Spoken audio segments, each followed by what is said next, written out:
حضرت عبد المطلب کی پشت میں پہنچا.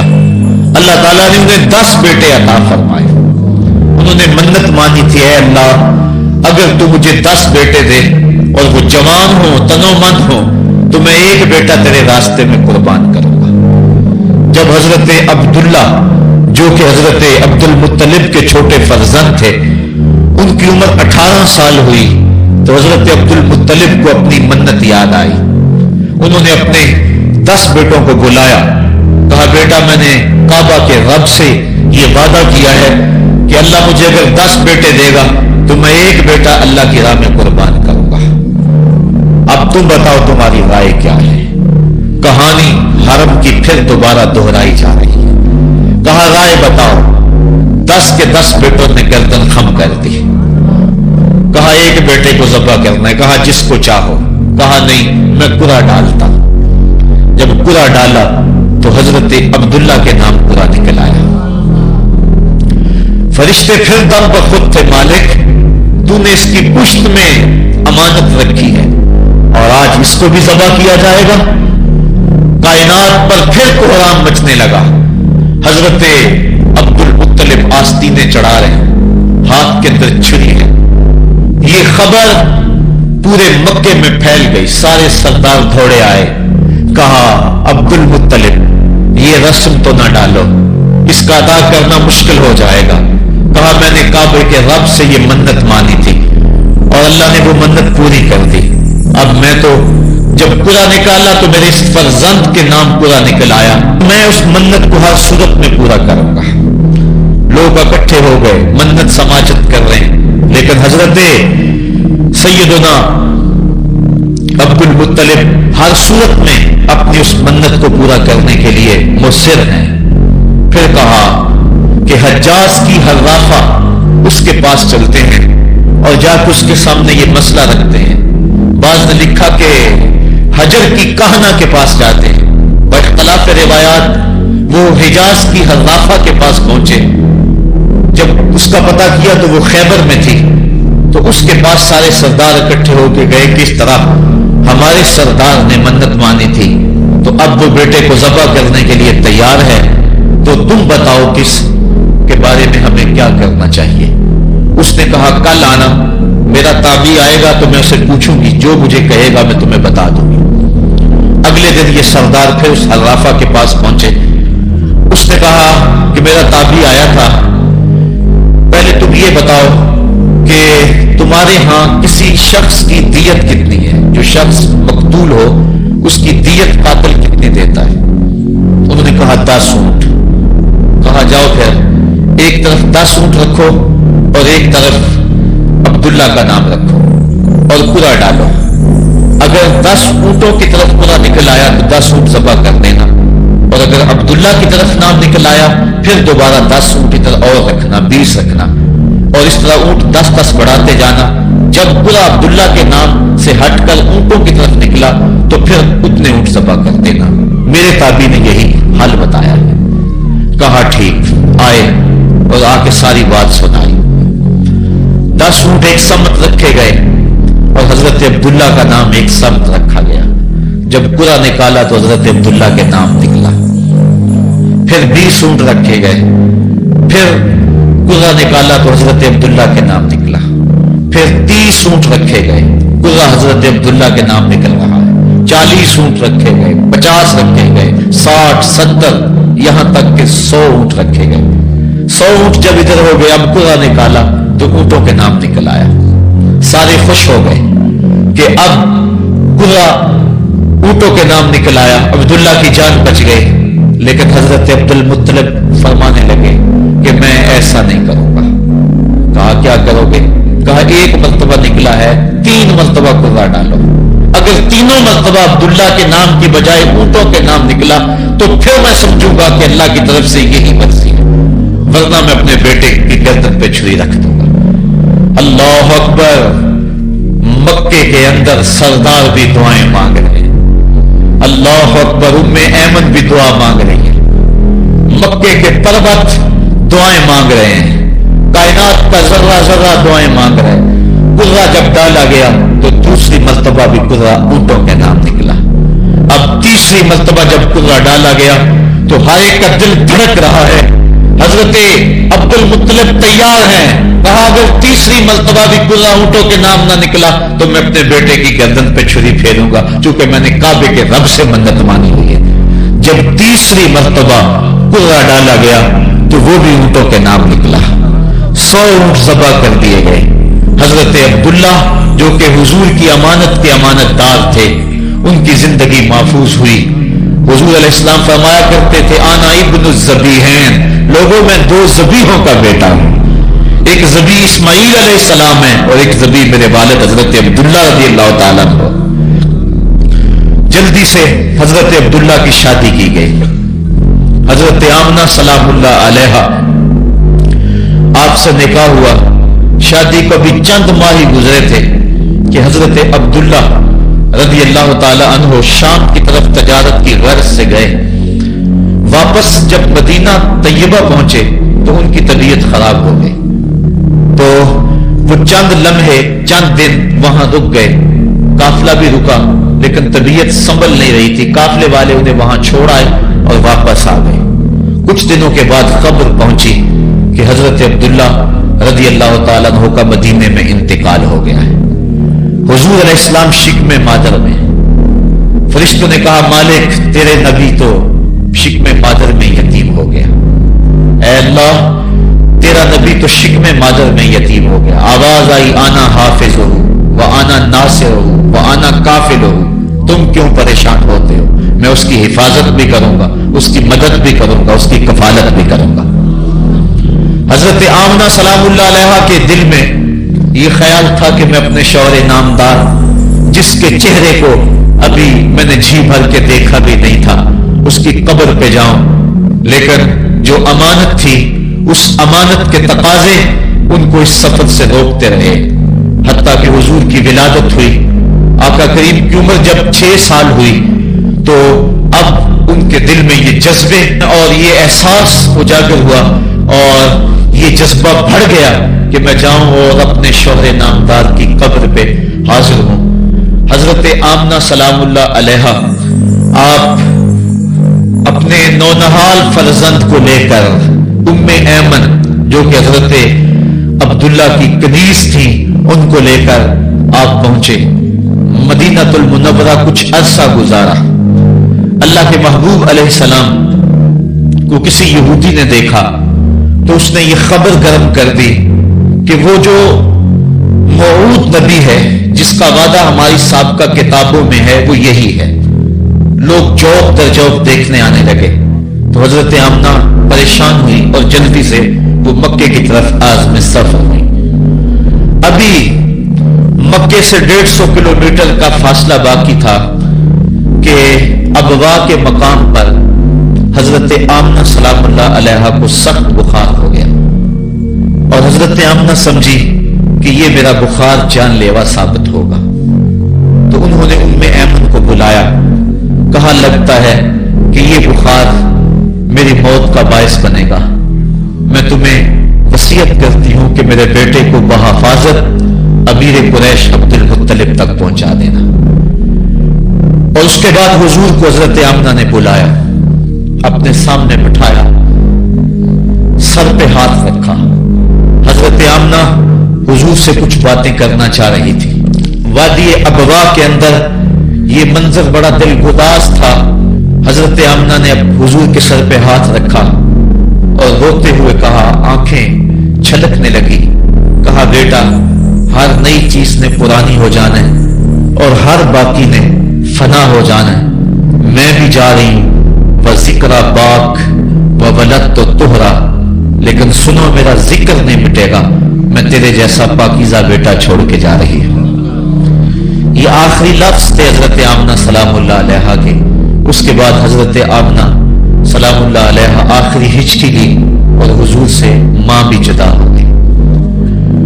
آقا کریم علیہ السلام نے اپنی والدہ کو وہاں دفن کیا ام ایمن کے ساتھ مل کے جیسے بھی ہو سکا. وہ کیا کسی نے کہا تھا تجھے کن پھولوں سے ہم کفن دیں، تو جدا ہی ایسے موسموں میں ہوا جب درختوں کے ہاتھ پھولوں سے خالی تھے.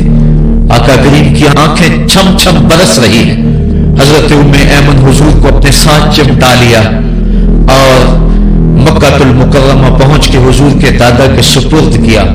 2 سال تک وہ حضور علیہ السلام کو اپنی کفالت میں انہوں نے رکھا۔ کعبۃ اللہ کے سائے میں ان کی مسند بچتی تھی اور ان کے بیٹوں میں سے اور قوم کے کسی فرد کو یہ ہمت نہیں ہوتی تھی کہ اس مسند کے اوپر بیٹھے، دور ہٹ کے بیٹھتے تھے، لیکن حضور جب آتے تو اس مسند کے اوپر چڑھ کے بیٹھ جاتے۔ حضور کے چچا اور حضور کے دیگر عزیز و اقارب کہتے کہ بیٹا نہ چڑھو، تو حضرت عبد المطلب کہتے رہنے دو، یہ بڑی شان والا بیٹا ہے۔ ان سے محبت کرتے، ان کو اپنے ساتھ سلاتے۔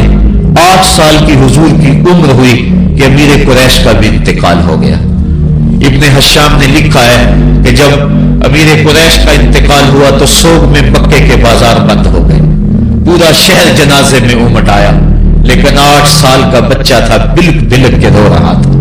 آج وہ سایہ بھی اٹھ گیا۔ پھر چچا کی کفالت میں گئے اور انہوں نے جس انداز سے کفالت کی اور محبتوں کا ثبوت دیا وہ الفتوں کی ایک لمبی داستان ہے۔ 40 سال کی عمر ہوئی تو اللہ تعالیٰ نے حضور علیہ السلام کو نبوت کی ذمہ داریوں کے اعلان اور لوگوں تک پیغام حق کے ابلاغ کا حکم دیا۔ آقا کریم علیہ السلام جب پیغام حق لے کر میدان میں آئے تو گلی کوچوں اور بازاروں کے اندر مخالفتیں، نکتہ چینیاں، ناموافق حالات کے جکڑ اور مخالفتوں کی آندیاں چلنے لگی۔ ابھی آپ سن رہے تھے کہ حضرت بلال حبشی کے ساتھ کیا سلوک کیا جاتا رہا، کس انداز کے ساتھ ان کے سینے پہ پتھر رکھ دیا جاتا۔ حضرت خباب بن ارد کے ساتھ کون سا سلوک کیا جاتا رہا، کون کون سے دکھ تھے جو روانہ رکھے گئے۔ حضرت زنیرہ ان کے گلے کے اندر کوڑا ڈال کر کوڑے کی رسی کو تاؤ دیے گئے، یہاں تک کہ ان کی آنکھیں باہر آ گئی اور آنکھوں کی روشنی جاتی رہی۔ ابو جہل بولا اب بلانا اپنے محمد کو جو تیری آنکھوں کی روشنی کو واپس کرے۔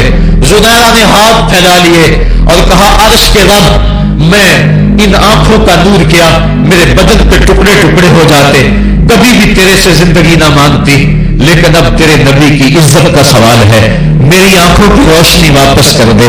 روایات میں آتا ہے کہ اللہ نے حضرت زنیرہ کی آنکھوں کی روشنی واپس کر دی۔ تکلیفیں آئیں، دکھ آئے۔ مکے کے چوک کے اندر حضرت سمیہ کو نیزہ مار کر ابو جہل نے شہید کیا۔ یہ اسلام کی پہلی شہیدہ تھی جن کا خون مکے کے ریگزار کے اندر گرا۔ حضرت یاسر کو شہید کیا گیا۔ یہ حضرت عمار ابن یاسر کے والد تھے اور سمیہ حضرت عمار ابن یاسر کی والدہ ماجدہ تھی۔ حضرت عمار ابن یاسر کو تختہ سیتم پہ رکھا گیا اور انہیں کوڑوں سے ان کی تواضع کی گئی۔ آقا کریم آئے، عمار ابن یاسر دکھوں اور اذیتوں میں سے 2-4 تھے۔ آقا کریم نے سر پہ ہاتھ رکھا اور کہا صبرن آل یاسر، صبرن آل یاسر ان موعدکم الجنہ۔ کہا آل یاسر صبر کرو، آل یاسر صبر کرو، میں تمہیں جنت کا وعدہ دیتا ہوں۔ تکلیفیں آئیں، دکھ سہے۔ اس راستے کے اندر مکے کی گلیوں میں حضور کے ساتھ جو سلوک ہوا کون بھول سکتا ہے۔ کبھی کانٹے بچھ رہے ہیں، کبھی حضور کی راہوں میں گڑھے کھودے جا رہے ہیں، کبھی اوجریاں ڈالی جا رہی ہیں بدن اطہر کے اوپر۔ ابو لہب اپنے گھر کا کوڑا اٹھا کر حضور کی دہلیز پہ ڈال جاتا ہے۔ عقبہ بن ابی معیط حضور کے گلے کے اندر کپڑا ڈال کے اس کو تاؤ دیتا ہے۔ حضور فرماتے ہیں جتنے دکھ اس نے مجھے دیے کسی نے نہیں دیے۔ اذیتوں کی داستانیں رقم ہو رہی ہیں۔ آقا کریم علیہ السلام کے شفیق چچا بھی انتقال کر جاتے ہیں۔ جب گھر آتے تو اپنی زوجہ حضرت خدیجہ الکبریٰ سے دکھڑے کہتے، وہ بھی انتقال کر جاتی ہے۔ اس سال کا نام عام الحزن رکھا جاتا ہے، دکھوں کا سال، مصیبتوں کا سال۔